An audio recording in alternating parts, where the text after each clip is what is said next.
Hey, what's up everybody? Welcome back to my channel, the best place for youth and parents to learn more about education and soft skills. Now, in today's video, I want to focus on why immigrant families should not speak English at home. And the reason is very simple. The reason is because the best gift that any parent can give their child is the gift of language. Now, let me explain. The reason for this is because a lot of times when immigrant families move to a new country such as Canada, a lot of times the parents feel like I struggle to integrate into the society is because of my language skills, right? I'm not a master of English. So for example, in my case, in my neighborhood, there's a lot of Chinese people in this neighborhood, and a lot of times they come over here and the parents don't speak English and they wish their kids could speak English, right? They wish that their kids can be cultural brokers for them, or they wish their kids can do better in school. And so the best way to do it in an English education system is to learn English, right? And so a lot of times parents speak English to the kids at home to practice with them. Other times the parents speak their immigrant language at home, and what happens is that by the time the kid goes to school, the kid speaks no English, and then at the parent-teacher conference, the parent would hear from the teacher, the kindergarten teacher, that, you know, your kid is falling behind in school because he or she does not speak the language. So perhaps you should speak English at home with them, read English books to them, and so on. When my parents immigrated to Canada and I was born and raised in Canada, we spoke only Chinese at home. And what happened as a result is when my parents went to the parent-teacher conference, that's exactly what the kindergarten teacher said to my parents, like, speak English at home. And so at that time, my parents felt like, you know what, it's gonna be okay. John is going to spend 7 hours a day at school, and he's going to spend a lot of hours at different places, at social events, speaking English. In fact, if anything, we need to work on is Chinese. And so they doubled down on Chinese, and to this day, my Chinese is absolutely fluent. I married my wife who is from Hong Kong, and she speaks fluent Cantonese. I speak fluent Cantonese. I can read, write, and all of that. Right? And this basically has equipped me with the tools to travel around the world and lecture in Chinese, lecture in English, lecture in Mandarin. I can grade in Mandarin. I can basically do anything that a regular Chinese person can do. Probably not as fast and not as proficient, but it can be done, right? And so in today's video, I really want to focus on the benefits of not speaking English at home, because a lot of times immigrant families feel like they're falling behind and they want to get their kid off on the right foot on the best situation possible. And the reality is the best situation is to simply give them the language that you have. There are a lot of benefits to be able to speak multiple languages. Number one, the research has shown that anybody who speaks multiple languages are able to think in different perspectives. So this is basically what, it's a relatively controversial theory, right? There's a lot of evidence against it, but it's also a compelling theory, and it's called the Sapir-Whorf hypothesis. What the Sapir-Whorf hypothesis is that the structure of a language determines how a person perceives reality and the categorization of experience. So for example, in Chinese, there's a term called haosun in Cantonese, xiaoxun in Mandarin, or hyudo in Korean, right? And basically this idea in English is translated to filial piety.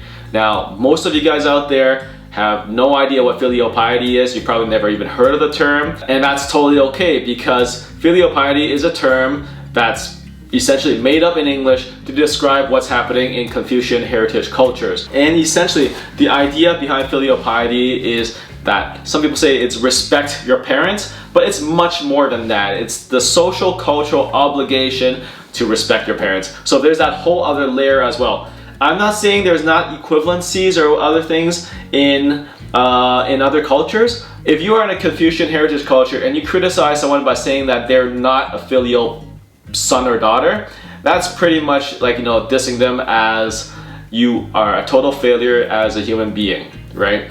And it's much worse than in Canada, where you say you're not respecting your parents. It's like, oh, so what, right?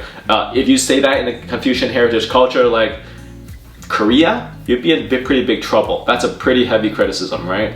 And so knowing another language gives you a different frame of mind.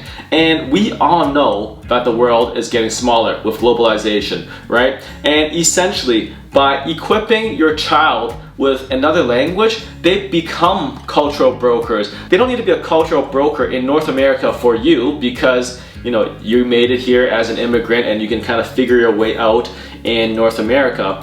But your child really, if he or she learns the language, can go to other places and become cultural brokers there. That way, they'll have a lot more success in terms of being able to traverse the world and be effective in what they do. And so now that we've pretty much laid out that being multilingual helps your child with their thinking, helps them in their brain development, I'm going to teach you how to do it, right? So the question is how? John, how do I do it? It's always good to speak an extra language, right? But what can I do to do it? So there are several things I would recommend. The first thing I would recommend is to set the tone in your family. Now, when I say that, I mean shape the environment. Everything in your house should be geared towards fulfilling that goal. So I'll give an example of my household is I minimize English everywhere, right? If I hang anything up, it's gonna be in Chinese. If I play anything on TV, it's probably gonna be in Chinese. And if it's not in Chinese, like if I'm watching anime or something, I'll make sure it's in Japanese. I'll just minimize English, right? Because as long as English is the main competition language, then pretty much that's gonna be a problem for your child. Of course, if I'm living in Hong Kong and I want my child to speak English, then I'll flip it around, right? Then I'll make sure I'll play a lot of English stuff on TV because they're gonna be learning Chinese in the streets anyways. It's basically using that logic. Another thing is music, right? Even for music, play Chinese music or play music from your immigrant language. You're probably more comfortable with that anyways. And also for something like video games, right? Find something that is in your language that your child would play. Now it's a little easier for me because Chinese, or it's easier for Korean families because Korean games and Chinese games and Japanese games are like everywhere. But in this case, finding games in the languages that you want your child to develop in is a great thing to do. Now, setting the tone in the family also means setting the culture in your family, right? And if you have multiple children, and if you're watching this and your kid is still very young, I would say just make sure the first one speaks the immigrant language. Like really make sure that that's the case, because whatever language the first one will speak, your first child will speak, and if you plan to have other kids, that first child, that second child, that third child, that fourth child would look up to the first, second, or third. Like they'll always look up to the one above them, right? Or the ones above them. And so having your oldest child set the tone for the family so that they become an extra force for you to speak the immigrant language would help a lot. And so that's very important. And so making sure you set that tone at the very beginning so that it carries on to the other kids. It creates a cascading and ripple effect, right? And as the case for anybody who wants to set a culture, it's all about leadership. So as a parent, it's on you to be a leader in your family. And what that means is that you have to follow the rule too, right? If you want the outcome that your child speaks the immigrant language, you too will have to speak the immigrant language at home. And so essentially, you create a situation where you're speaking it and you enforce it upon yourself. If you guys have rules, such as certain consequences, if you let English slip out, then pretty much you gotta bear the consequences as well. So in my family, the rule was this: if anybody spoke English, the rule was to just tap your mouth, right? To know that I should not be speaking English, like remind yourself, right? And there were times at the dinner table where I spoke English as well, and my kids are like, "Daddy!" And then I was like, okay, I'm sorry, like I need to follow the rules too.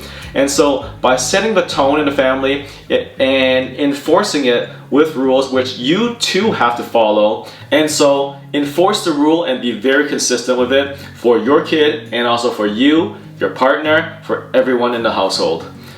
And the last thing I would recommend is to make sure you let your child know that that language is useful. So that's related to that bit I said earlier about having TV, video games, music, all of that in the form of the immigrant language, but also make it applicable. So join communities that speak that language. And so for my family, we travel back to Hong Kong every year. So it's a financial commitment, it's a familial commitment, it's also a cultural commitment, but essentially it's about equipping my children with the tools to know Cantonese so that they know, hey, there's a whole other world outside of Canada that speaks Cantonese, right? Of course, I live in a Chinese-speaking area in Toronto, so it's pretty obvious that Chinese is pretty useful here. So in my case, I want to equip my kids with the tools to travel the world and be cultural brokers in the future, because diversity is only going to increase, and that skill set is only going to become even more valuable.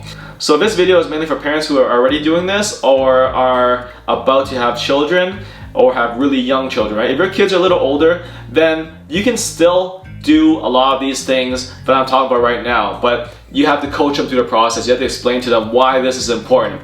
I can't stress enough how many of my friends, I'm in my mid-30s now, but I have so many friends at my age who walk up to me and say, you know, John, I wish I kept on speaking Chinese. I wish I kept on working on my language because it's going to be so much more useful to me right now. Language is probably the biggest gift that an immigrant family can give to their child, because like if you look Asian, people would expect you to speak an Asian language. And like, I'm sorry to those who may be adopted or whatever, like I'm not speaking to your specific situation. Your situation is unique, but I'm talking about if you're from an immigrant family and you grew up in North America and you look totally Asian and people expect you to speak an Asian language, that's kind of the norm. And if you're Chinese, there's 1 billion of us in the other side of the world. And so pretty much, what's the harm in learning another language, right? So as a parent, that's really something you got to consider. So if you like this video, click the like button and hit the subscribe and notification bell, and share it if you like it a lot. And leave a comment below and let me know your thoughts. Take care, everybody.